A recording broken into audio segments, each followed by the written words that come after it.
¿Alguna vez pensaste o dudaste de lo que leías o dudaste al hacer oración? ¿Eso nunca pasó por tu mente? Sí, porque mira, yo creo que para allá iba el tema finalmente, que igual tiene que ver con mi expulsión y todo eso, Ok. pero yo desde que tenía más o menos como 10 11 años, yo me di cuenta que en realidad a mí no me atraían las niñas, las mujeres. Ok.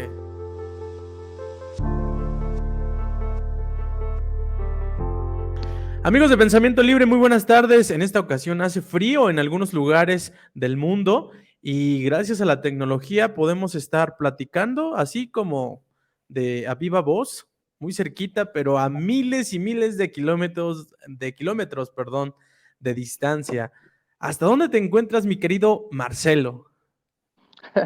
Hola Neri, buenas tardes, buenas Buenas noches a tardes. todos. Yo me encuentro en Puerto Montt, Chile. Aquí igual está lloviendo mucho, bastante, y hace mucho frío. Pues bienvenido, Marcelo. ¿Y qué es lo que nos trae acá? Pues hace algunas semanas, de hecho meses, nos hemos contactado por las redes sociales. Han sido de las cosas importantes conocer a personas que han tenido mismas anécdotas y bueno, pues queremos conocer tu experiencia de vida, mi querido Marce. Entonces, pues vámonos de lleno, directo al Sí, grano y a las preguntas. Pero antes de iniciar, de saber todo lo que tú quieres contarnos y decirnos, actualmente, cómo te encuentras tú hacia esta organización religiosa? ¿Qué es lo que sientes actualmente cuando te hablan de eso? Sinceramente. eh, bueno, bueno, dejé de ser testigo alrededor de 10 años y mi actitud empezó a cambiar hasta llegar al punto actual, que es rechazar completamente las doctrinas. Ojo, no. Cuando yo veo testigos de Jehová, yo no les voy a pelear, por ejemplo, en la calle, porque sé que eso es súper incómodo. Yo odio las doctrinas del cuerpo gobernante y todo lo que eso engloba. O sea, yo entiendo que la gente está un poco engañada adentro. Así que podríamos decir, un ex testigo que odia al cuerpo gobernante. Creo que hay Ok, muchos de esos, pero no a los testigos de Jehová en sí. Yo sé ok. que a muchos les gusta pelear con ellos, pero a Sí, mí sí, no. sí. No, y Al partiendo menos en desde ese persona. punto, sí, no, es necesario saberlo, porque podemos conocer toda tu experiencia, pero al final de cuentas, ¿cuál es lo que te mueve? No es en contra de las personas de a pie, ¿no? Sino en No, contra de los líderes religiosos, ¿cierto? sí. Además que, por ejemplo, lo que a mí me motiva a hacer cosas o hablar de los testigos es evitar que más gente entre a esa organización. Eso es lo más importante. Y ahora, Sacarlo es muy difícil. claro, Evitar que entre gente nueva, eso es un poco más accesible. puede ser. Y ahora, ¿el por qué?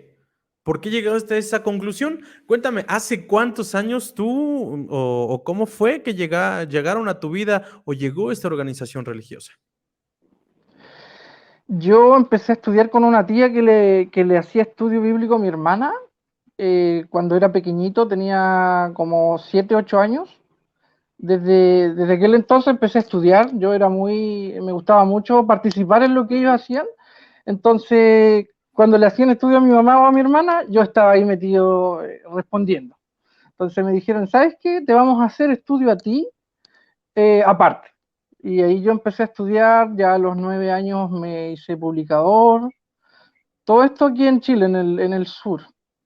Después, cuando ya tenía que estudiar la enseñanza secundaria, me tuve que cambiar a otra ciudad a vivir con mi hermana y también ahí me cambié a otra congregación más donde me bauticé, tenía 17 años cuando me bauticé.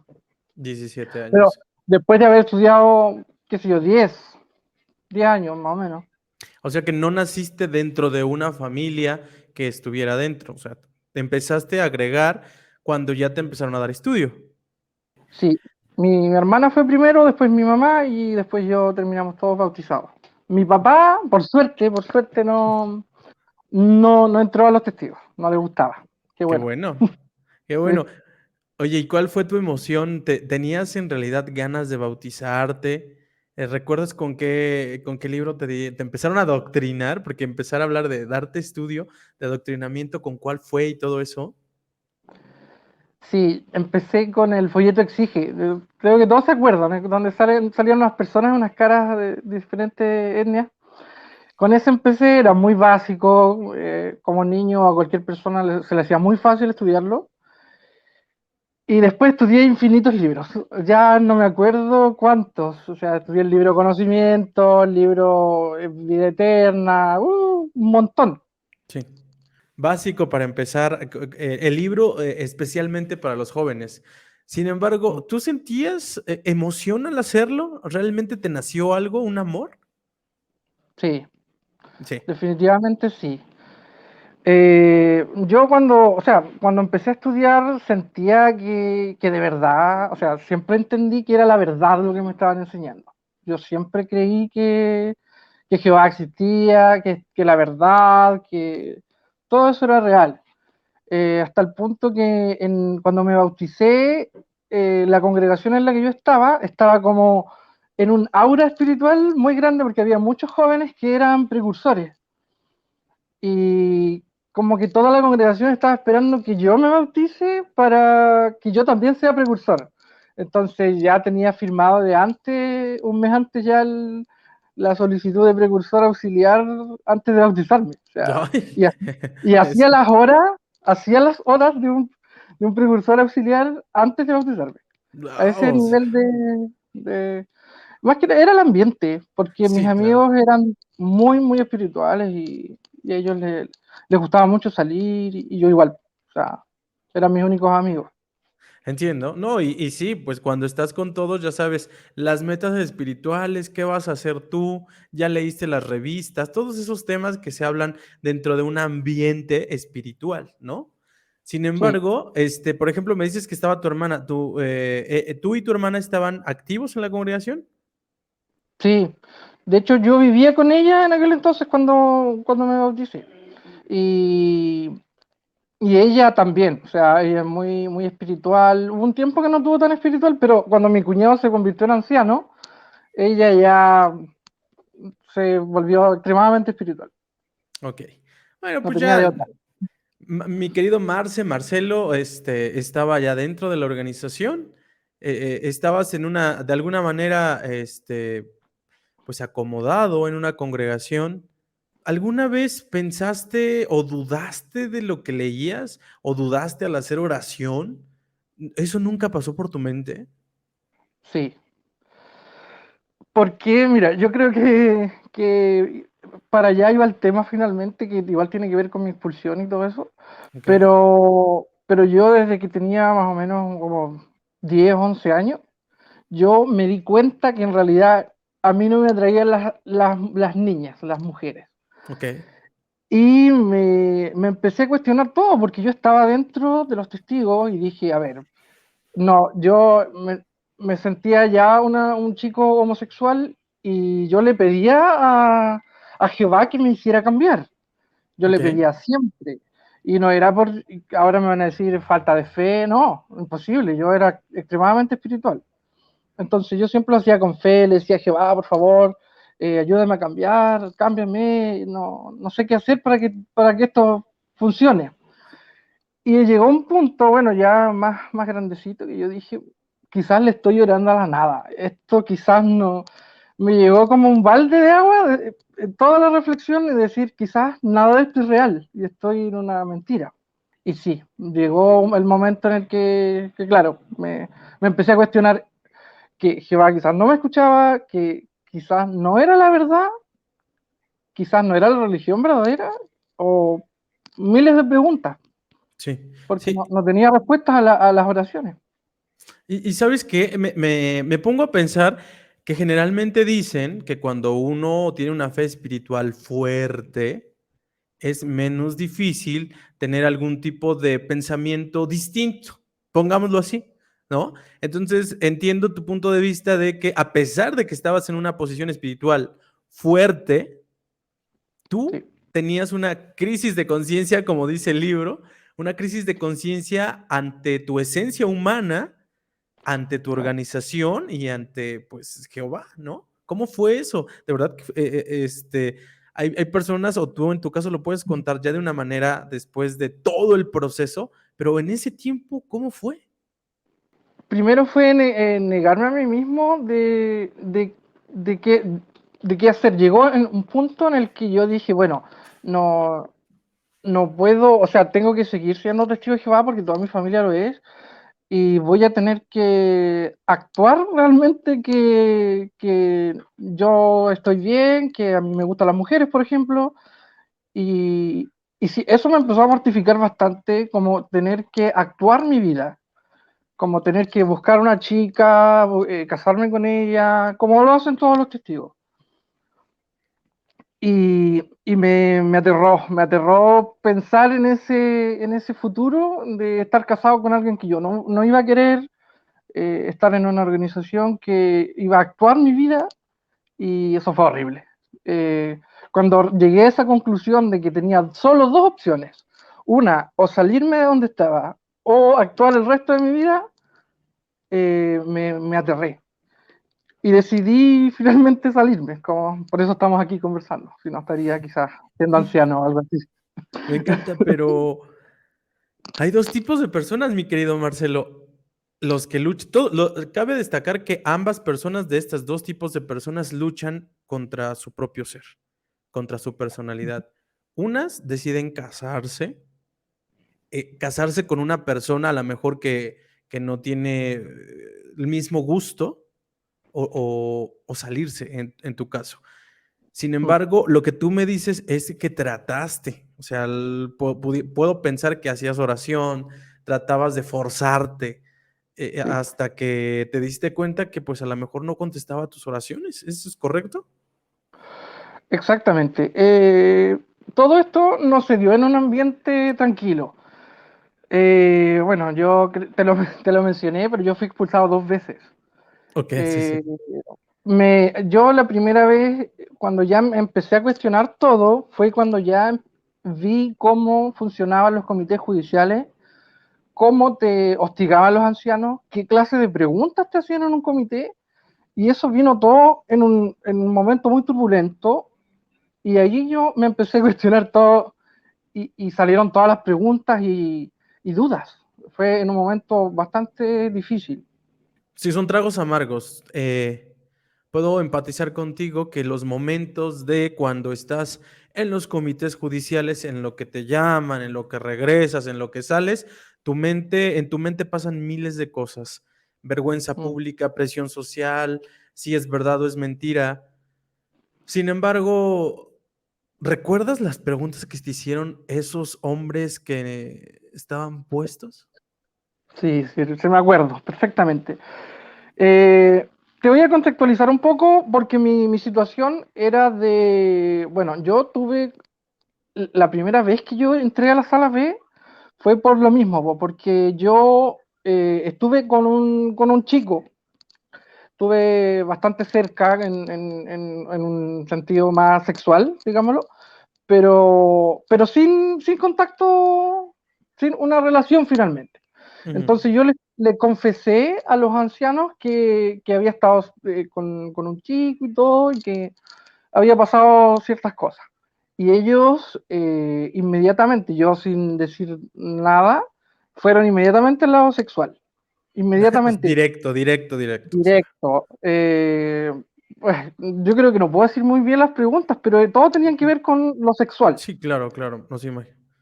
Y yo tenía 17 años, ni siquiera era mayor de edad, como para que tres hombres mayores me estén preguntando sobre mi vida sexual. Eso no corresponde.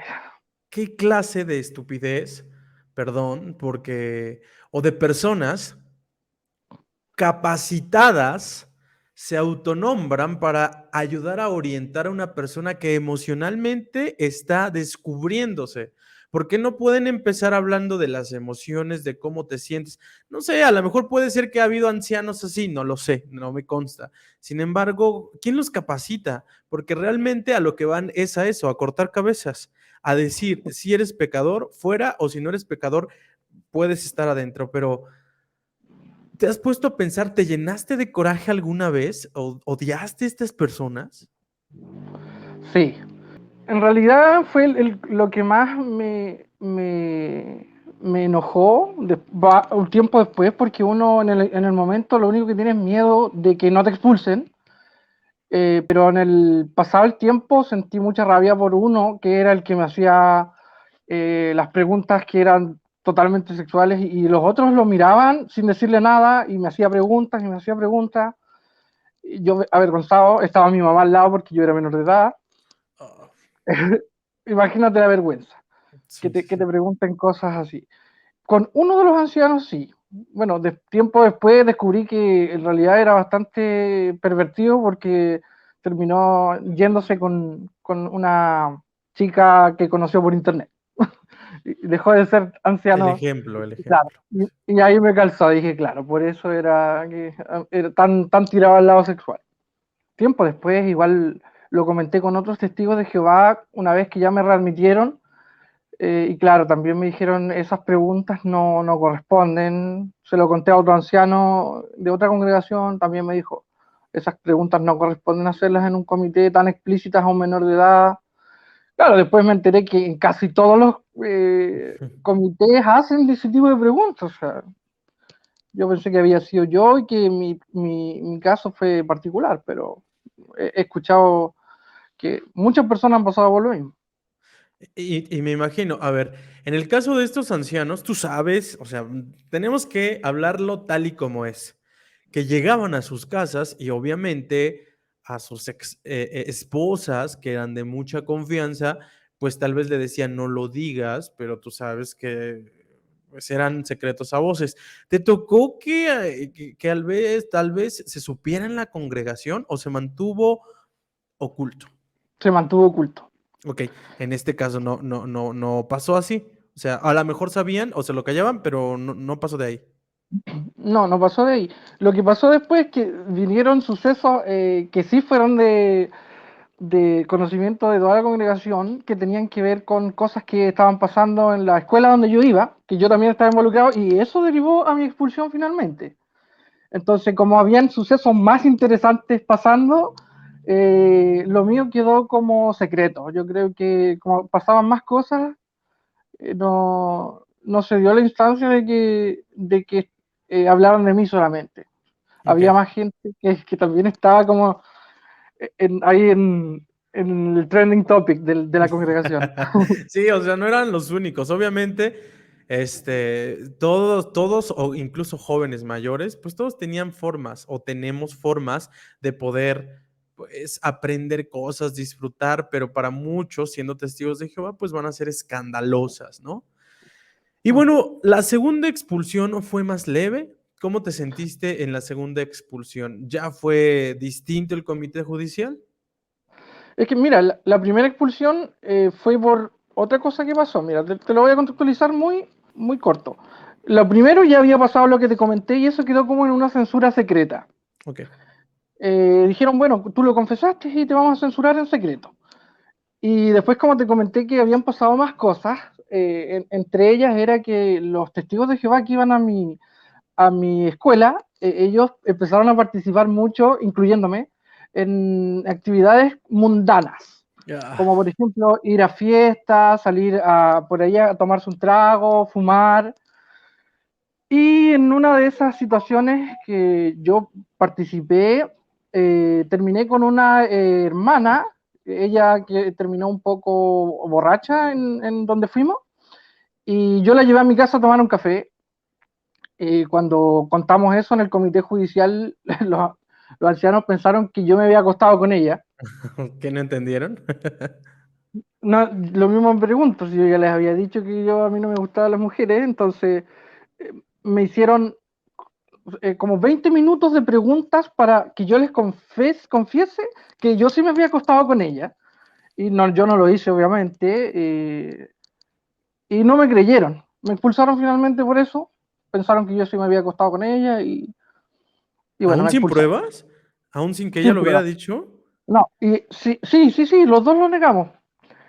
Pero me dijeron, tú tienes ya antecedentes anteriores, ya había estado censurado, entonces estas situaciones más esto que no quedó claro, según ellos, Ujú. derivó en tu expulsión. Otros ancianos después me dijeron que eso había estado mal, que no debieron expulsarme, pero para mí está bien en este No, momento. pero qué bueno, la expulsión es una bendición. Ahora lo Sí. vemos distinto, ¿no? Pero fíjate que me pongo a pensar, No, ¿es confesar o te forzan a confesar? Porque te forzan tanto, decía otro entrevistado, que hasta quieres decirles lo que ellos quieren escuchar. exacto. Por eso yo nunca les dije, por ejemplo, que me había acostado con ella o eso. Incluso me hacían preguntas así como, ¿cuánto demoraron en tomarse un café? ¿Y dónde se cambió de ropa? Y cosas así como para saber si yo les estaba mintiendo. Y yo decía, pero no les estoy mintiendo, eso fue lo que pasó. Entonces, y fue algo grande en esa congregación porque hubo como 2 personas más expulsadas que yo por todas las cosas que se habían sabido. Fue como una debacle en la congregación cuando salimos varios expulsados, jóvenes, Oh, y fue entonces, horrible. entonces, hay muchas personas, muchos entrevistados que he visto que de acuerdo al tamaño de lo que hayas entrado, es decir, de acuerdo a cómo te envolviste en la religión, es el tamaño de las secuelas y de lo que sientes. Después de que te expulsaron, ¿tú sentiste como que te faltaba algo? ¿Sentiste ese bajón de tristeza por querer regresar? De primera sí. O sea, Ok. cuando yo tenía amigos muy, muy cercanos, muy cercanos. Y eran los únicos amigos que yo tenía, porque te dicen, no puedes tener amigos en el mundo. Entonces, bueno, solo tenía testigos de amigos. Y cuando me expulsaron, me llegó una lluvia de preguntas de por qué esa gente que a mí me quiere tanto no me puede hablar de todo, si es que todo estaba bien, si es que de verdad lo que enseñaban los testigos estaba bien. Y caí en una depresión bastante grande, con varios meses, alrededor de 5 o 6 meses, donde yo llegaba a mi casa y estaba totalmente perdido, no sabía qué pasaba. Me tiraba en mi cama y pasaba el tiempo. Y yo me hacía preguntas, las mismas preguntas, una y otra vez, y hasta que empecé a llegar a las respuestas lógicas, que en realidad no había amor en esa congregación ni en la religión, que en realidad Jehová, si existía en alguna parte, no iba a mandar a que no te hablen, que todas las cosas que uno puede llegar a concluir cuando ya se da cuenta que está engañado. Y me di cuenta finalmente. Y además me di cuenta que tenía que vivir mi vida. No podía estar fingiendo ser alguien que yo no era. Claro, tu esencia, defender lo que tú realmente querías. Sin Ujú. embargo, no fue tan agresivo, o sea, el tema del proceso lo viviste a tu manera, pero no fue tanto de regresar. Algunos han recaído, porque eso Sí, lo volví. decían y regresan, ¿no? Eso no lo decían en los comités. Yo regresé, me readmitieron, pero yo volví porque me habían amenazado en realidad mi hermana y mi mamá que si no volvía me iban a echar de la casa o algo así.